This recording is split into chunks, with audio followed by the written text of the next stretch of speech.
Happiness is one of those concepts that everyone seems to pursue, yet few take the time to truly define. Isn't that interesting? We chase it, but rarely pause to consider what it actually means for us as individuals. The truth is, happiness isn't something to be delayed for the future.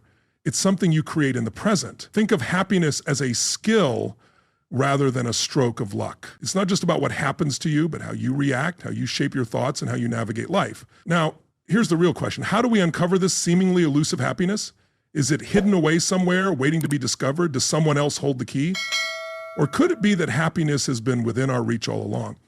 I believe it starts with self-awareness and understanding your values, your passions, and the simple moments that bring you joy. It's something you cultivate over time, much like tending a garden. You remove the weeds of negativity, plant seeds of gratitude, and nurture them with daily habits. But here's something we often overlook. Happiness is deeply personal. What brings fulfillment to one person may not have the same effect on another. However, there are certain universal principles, proven and time-tested, that can help guide anyone on their journey to a more joyful life. These aren't abstract theories. They're practical strategies you can apply today, tomorrow, and beyond. I want to share 5 of these principles, 5 ways to cultivate happiness that have made a difference for so many people. As we explore each one, I encourage you to reflect, adapt, and consider how these ideas can fit into your own life. The first step to finding happiness is practicing gratitude. You've probably heard the phrase, count your blessings, but have you ever truly done it? And I don't mean just a passing thought of appreciation. I mean taking the time to deeply reflect on the good in your life. Gratitude is one of the simplest yet most powerful ways to shift your mindset, and in doing so, transform your happiness. Think about this. How often do we focus on what we lack or what's going wrong? It's so easy to fall into the trap of comparison, looking at someone else's life and thinking, if only I had what they have, then I'd be happy. But when was the last time you truly paused to appreciate what you already have? The roof over your head, the food on your table, the people who care about you. These everyday blessings are easy to overlook, yet they are the very things many around the world long for. I learned the power of gratitude the hard way. When I was younger, I believed happiness was tied to success, money in the bank, a thriving career, recognition, and while those things can be rewarding, they aren't the foundation of true happiness. I still remember the moment a mentor asked me, "What are you grateful for today?" I hesitated. Beyond the obvious, I couldn't think of much. That's when he pointed out my mistake. You're looking too far ahead. Start small. That night, I made a list of 10 things I was grateful for. The warmth of my home, the lessons I had learned from failure, even the sunrise I had barely noticed that morning. And something shifted. My perspective changed. Practicing gratitude created a sense of abundance, reminding me that happiness isn't about waiting for more, but appreciating what's already here. Here's a simple way to build gratitude into your daily routine. Start each morning by writing down 3 things you're grateful for. They don't have to be grand. Small joys matter just as much. Over time, this habit rewires your brain to focus on the good in every situation. And yes, there will be days when life feels overwhelming, when it seems like there's nothing to appreciate. But even in those moments, there is always something, a hidden lesson in the struggle, a newfound strength you didn't know you had. Being grateful doesn't mean ignoring life's challenges. It means recognizing the silver lining within them.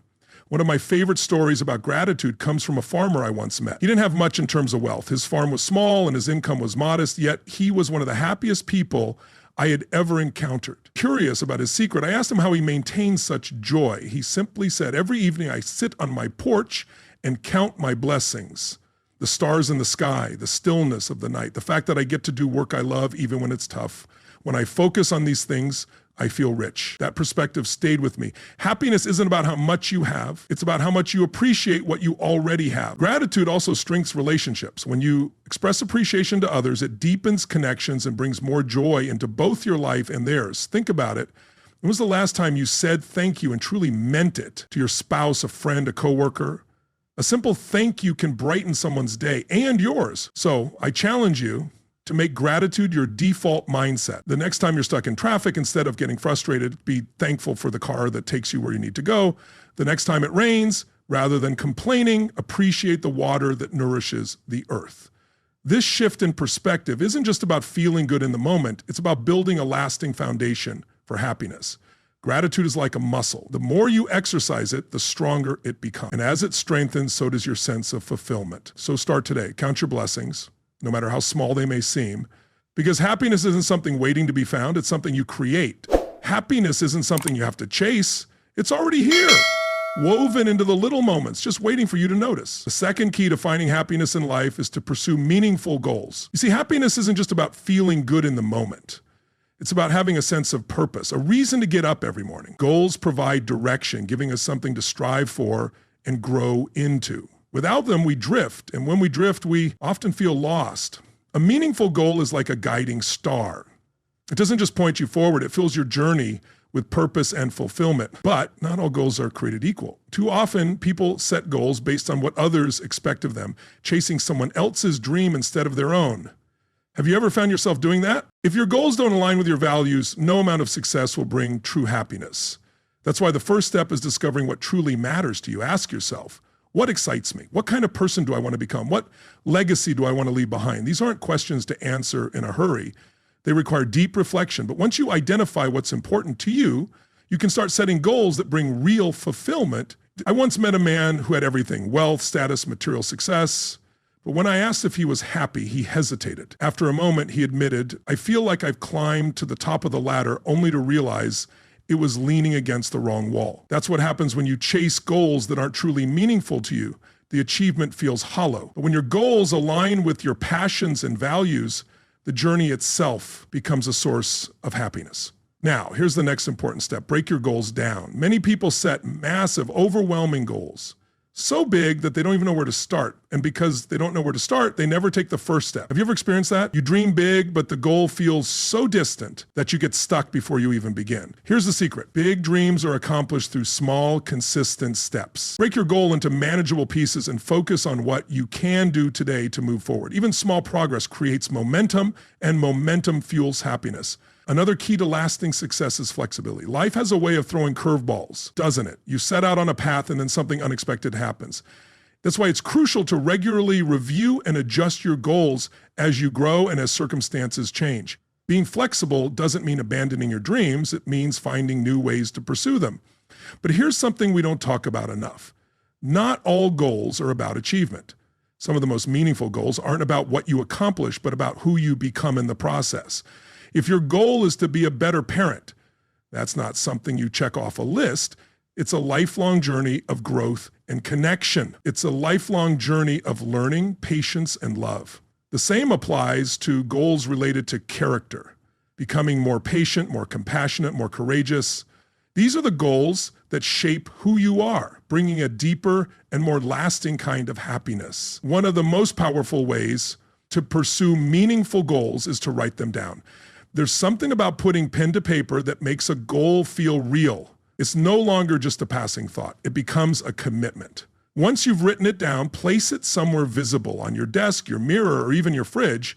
Let it serve as a daily reminder of what you're working toward.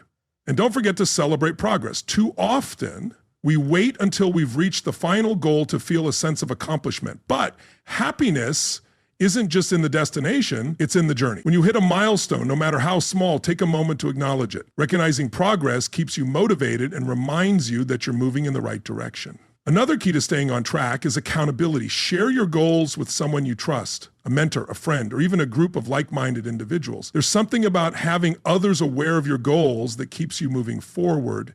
When you invite support and encouragement into your journey, it strengthens your commitment. Pursuing meaningful goals isn't just about crossing a finish line. It's about living with intention, aligning your life with what truly matters to you. When you wake up each day with a sense of purpose, happiness stops being a distant pursuit and becomes a natural outcome. Now let's talk about the third way to find happiness in life, cultivating meaningful relationships. Happiness isn't something we achieve in isolation. It grows in the soil of connection, nurtured by the bonds we form with others. Relationships are one of the greatest sources of joy and fulfillment. But here's something important to remember. Not all relationships are created equal. Some lift us up while others weigh us down.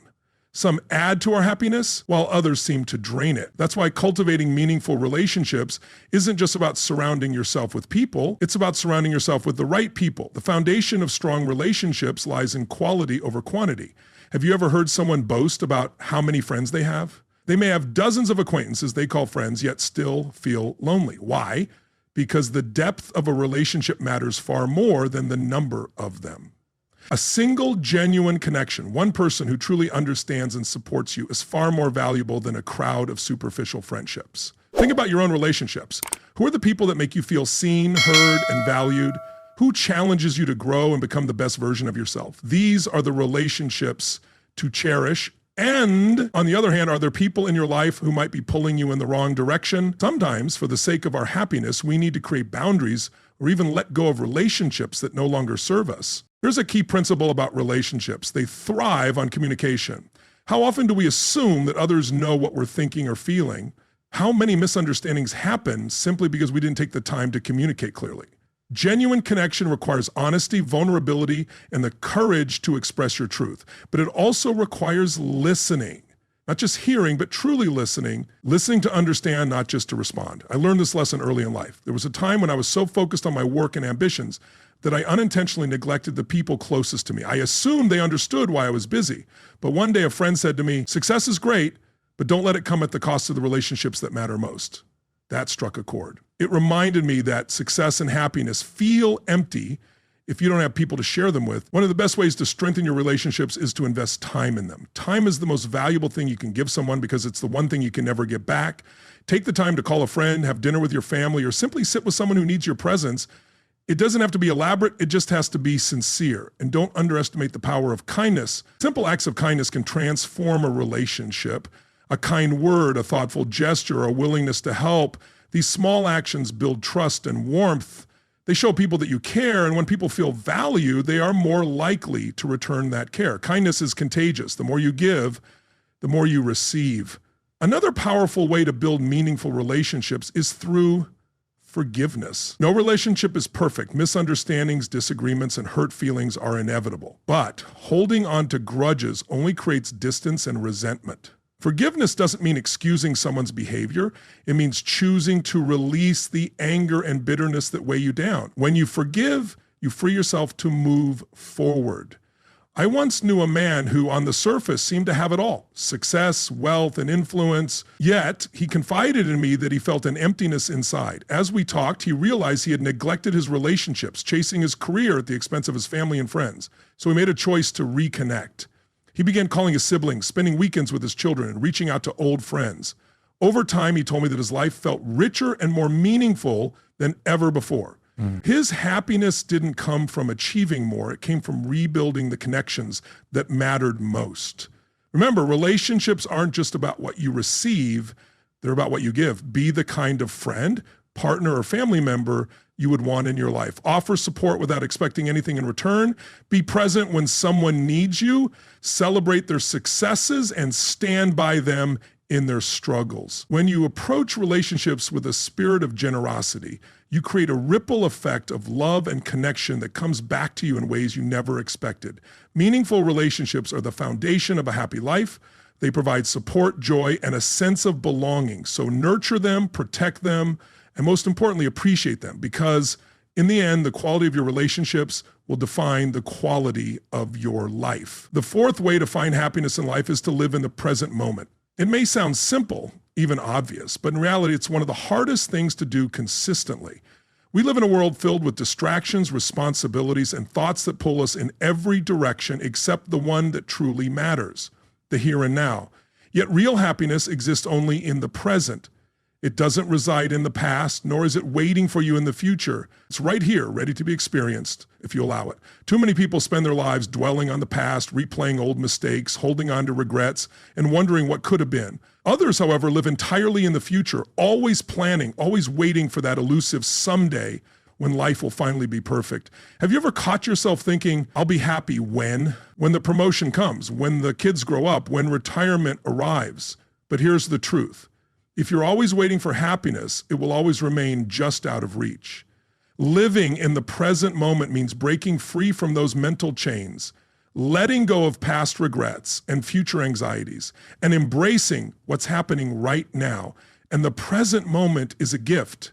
In fact, that's why we call it the present. So how do we cultivate presence in our daily lives? It starts with awareness of your thoughts, your surroundings, and your emotions. Most of us operate on autopilot.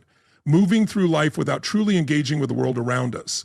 Have you ever driven somewhere and suddenly realized you can't even remember the journey? That's autopilot. Living in the present means switching off autopilot and taking control of your attention. One of the simplest ways to practice this is by tuning into your senses right now, wherever you are. Take a moment to notice what you see, hear, smell, and feel. Listen to the sounds around you.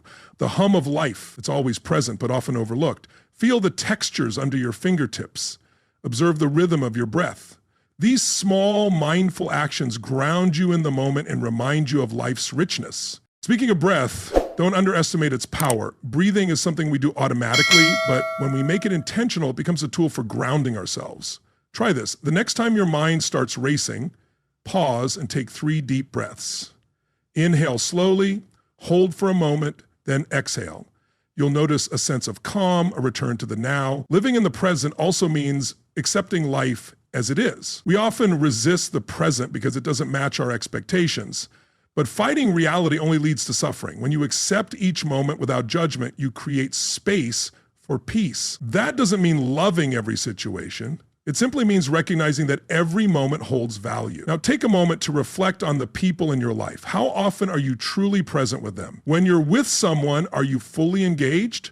Or is your mind elsewhere? One of the greatest gifts you can offer is your presence. Your undivided attention. It deepens relationships, strengthens connections, and brings more meaning into your life. Living in the present isn't just about feeling happy in the moment. It's about building a life filled with meaningful moments. Each day you have the chance to pause, appreciate, and fully engage with the world around you. When you do, happiness isn't something you have to chase. It becomes something you naturally experience. Next, the 5th way to find happiness in life is to give back. There is a deep and lasting joy in contributing to something beyond yourself. Giving taps into a sense of purpose that goes far beyond personal gain. It connects us to others, to the world, and to our higher selves. It's one of the most reliable paths to true happiness. Now think about it. Why is giving so powerful? Because it shifts the focus away from ourselves. So often, unhappiness stems from being overly absorbed in our own problems, desires, and struggles. But when you give, you step outside of yourself. You start thinking about what others need, what you can offer, and how you can make a difference. And in that shift, you discover a sense of fulfillment that's difficult to find any other way. I once heard the story of a man who had fallen on hard times. He had lost his job and was struggling to make ends meet. But instead of dwelling on his situation, he decided to spend a few hours each week volunteering at a local soup kitchen. At first, he saw it as just a way to pass the time. What he didn't expect was how much it would transform his perspective. Seeing others facing their own challenges reminded him of his own strength and resilience. Giving back didn't just lift his spirits, it reignited his hope and motivation. But the idea of giving doesn't always require grand gestures. Sometimes the smallest acts of kindness have the greatest impact. A smile, a compliment, a helping hand. These simple actions can brighten someone else's day and in turn uplift your own. Have you ever noticed how good it feels to make someone else happy? That's the magic of giving. It creates a ripple effect. When you give joy, you receive joy. It's as simple as that. Now, here's an important point. Giving isn't just about material things. Sure, donating money or resources can make a big difference, but some of the most meaningful ways to give don't cost a dime. You can give your time by volunteering or simply being there for someone who needs support. You can share your knowledge by teaching or mentoring. You can offer encouragement by believing in someone when they struggle to believe in themselves. These gifts are priceless and their impact can be profound. Early in my career, when I was still finding my way, a mentor took me under his wing. He didn't have to. There was nothing in it for him, but he gave me his time, his wisdom, and most importantly, his belief in my potential. That gift changed my life. It showed me the importance of paying it forward. Over the years, I've tried to do the same for others, to pass on what was so generously given to me. And I'm telling you, few things are as rewarding as seeing someone you've helped succeed. Another powerful way to give back is through gratitude. When expressed outwardly, gratitude becomes a gift to others. Think about the last time someone sincerely thanked you. How did it make you feel? When you take the time to thank those who have helped, supported, or inspired you, you're giving them a gift, one that strengthens your connection and lifts both of your spirits. Giving has a profound impact, not just on individuals, but on entire communities. When you contribute to the well-being of those around you, you help create an environment where happiness can thrive. Communities built on mutual support and generosity are stronger, more resilient, and more joyful. But here's something to consider. How do you balance giving with taking care of yourself? Giving shouldn't come at the expense of your own well-being. It's not about sacrificing everything until there's nothing left. Instead, it's about finding ways to give that energize you rather than drain you.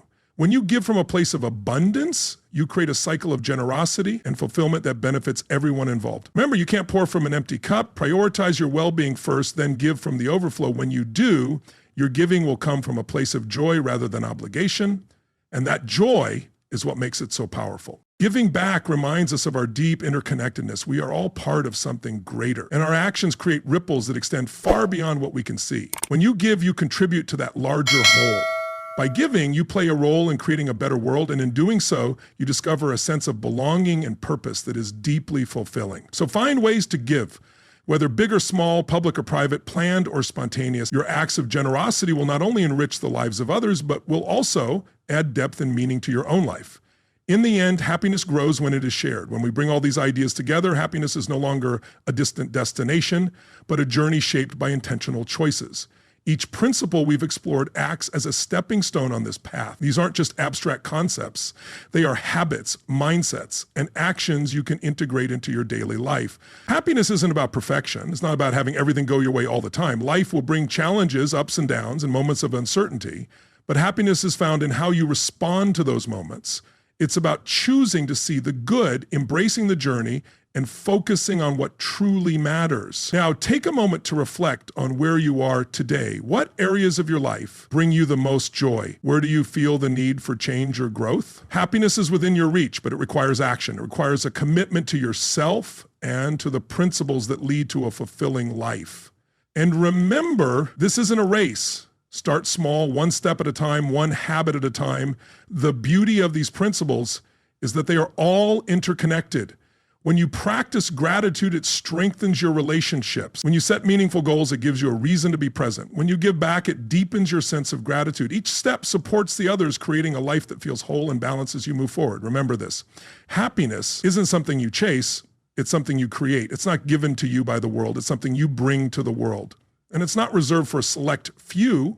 It's available to anyone willing to embrace it. The real question is, will you choose it? Will you take what you've learned and put it into practice? If you do, I can promise you this, the happiness you cultivate won't just enrich your own life, it will touch the lives of everyone around you. So start today, begin where you are with what you have, take that first step. Happiness isn't waiting for you somewhere in the future, it's here, in the choices you make every day